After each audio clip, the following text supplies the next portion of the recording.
All right, you guys, we are here doing some cylindrical glass problems. We're talking about comparing a size of one versus the other. So we have a small and a large, and we're given some dimensions for each of the diagrams, which I'll show you in a second. So we're looking to find the difference between the volumes of the two glasses. So when we're taking a look at these, we have a cylinder with a 15 centimeter height, and then we have a 20 centimeter height for these.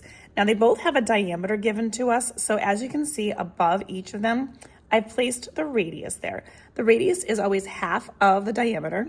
So for the 10, I just cut that number in half and gave that answer of a 5. And the same thing with the 12 centimeters, I cut that one in half, which is 6. So those are the pieces that I'm going to need because our formula for volume is pi r squared times the height. So again, that is the cylinder's formula. So I have that for both of these. All I'm going to do is plug in the numbers where they belong. What I usually like to do with these is rearrange because order of operations, we need to do exponent first. So typically, depending upon the calculator that you have in front of you, each calculator is going to be run a little bit different. So sometimes you do need to check your order of operations because sometimes they'll work and sometimes they won't. And parentheses does matter when putting exponents in, so sometimes that won't work properly if you don't enter it correctly. So I usually put the radius first in my problem, so I just kind of rearrange this because this is all multiplication, I can do that. So my radius on this one is 5, so I'm going to do 5 squared first, and then I'm going to multiply it times its height.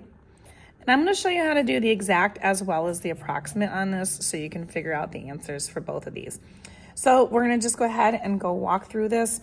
5 squared is 25. That's the exponent done. Now I'm going to do the multiplication next. And I'm just going to multiply just the two numbers. I'm leaving pi alone for this right now so I can get the exact answer. 15 times 25 is 375. With the pi symbol after it leaves it exact.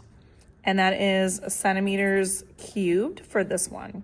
So that is this volume right here. Now we're going to do the same thing over here. So we're going to rearrange the equation. I'm going to put the r squared first, so 6 centimeters squared, times this one's height, which is 20. And then we're going to put pi at the end. So again, just rearranging the problem. 6 squared is 6 times 6, which is 36. And then we're going to multiply that times 20. And when we do that, we get 720.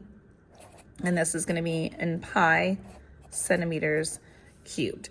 So that's the volume exactly. And that again was with not changing the pi to actually what the pi button will do is give you a long decimal.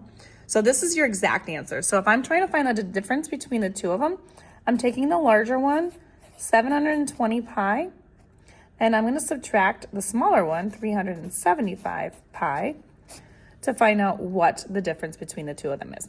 So the exact difference is 345 pi centimeters cubed. So that's your exact answer.